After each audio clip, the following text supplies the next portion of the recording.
Low 404 Boxing. Alright, y'all. So, just yesterday, I was on a live stream. Someone who was talking about Devin Haney fans making excuses for Devin Haney and this, that, and the other about him getting buzzed. Basically, was criticizing him for trying to come forward, saying he don't need to fight that way. He looked like trash. I understand criticism. I understand critiquing. You know what I'm saying, and assessing. But to me, it really comes across as hate. And I just feel like it's a lack of objectivity, and it's it's one of those riding really hard on one side of the fence and failing to see what's in front of your face. To me, and I respect everyone's opinion, but to me, Devin Haney boxed beautifully. In the first 9 rounds of that fight, he got caught late in the 10th, at the end of the 10th round, and like I said before, it seemed like it was a lack of focus. Probably because of his youth, where the clock was running down, and he pretty much figured, okay, the round's over, and Jorge Linares is still fighting through every second of the round, caught him with a shot he didn't see, it hurt him, but what happened after that, Devin persevered. He found a way. He fought like a veteran who had been hurt many times and knew how to survive, and he got the job done.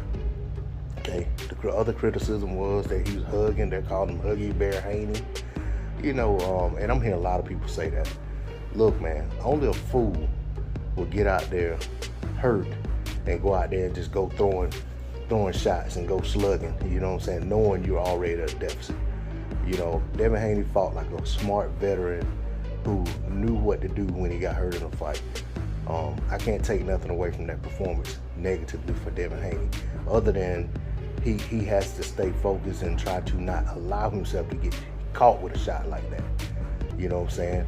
But I mean, not only did he get hurt at the end of the 10th, he got hurt multiple times in the 11th and again in the 12th, but he still found a way to persevere. And then the other thing is, lastly, the thing I heard stated was, Haney's 22 years old. I don't want to hear these excuses when it comes time to fight Teo, that he's too young and inexperienced for Teo. This, that, and the other. It's like, man, listen, I've never heard anybody who is pro Devin Haney say anything about him not being ready to fight Teofimo Lopez. On the contrary, all I've heard them saying is Teofimo Lopez needs to fight Devin Haney. So now, because he got hurt by Jorge Linares in a fight, or the pro Devin Haney people supposed to come out and say, oh no, he needs more time for Teofimo Lopez. Man, Jorge Linares is far more experienced than Teofimo Lopez. If Haney is ready for Linares, he's certainly ready for Lopez. Now, how the fight's going to play out is how it's going to play out. You know what I'm saying? But at the end of the day, all of these guys are ready to fight each other. I mean, whether you win or lose, that don't mean you weren't ready. That just means that, the best man won the fight on fight night.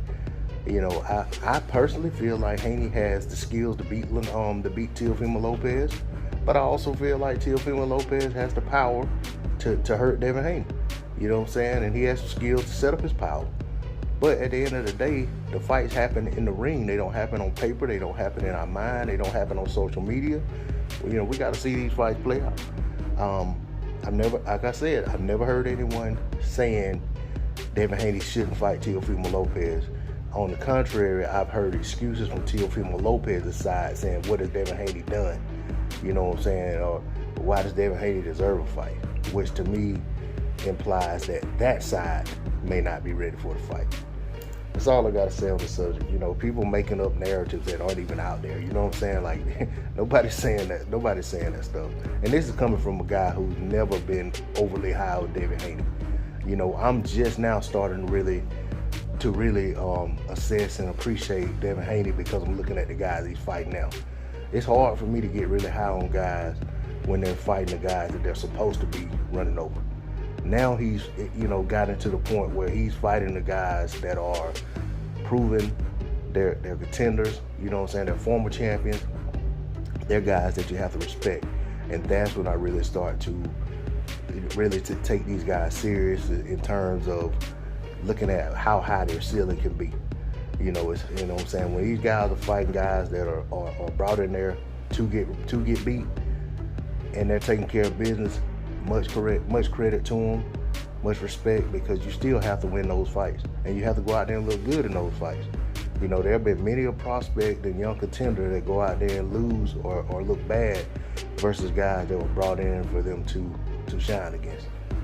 So that's all I want to say on the subject. D-Lo 404 Boxing. Like, share, comment, subscribe. I'm out. Peace.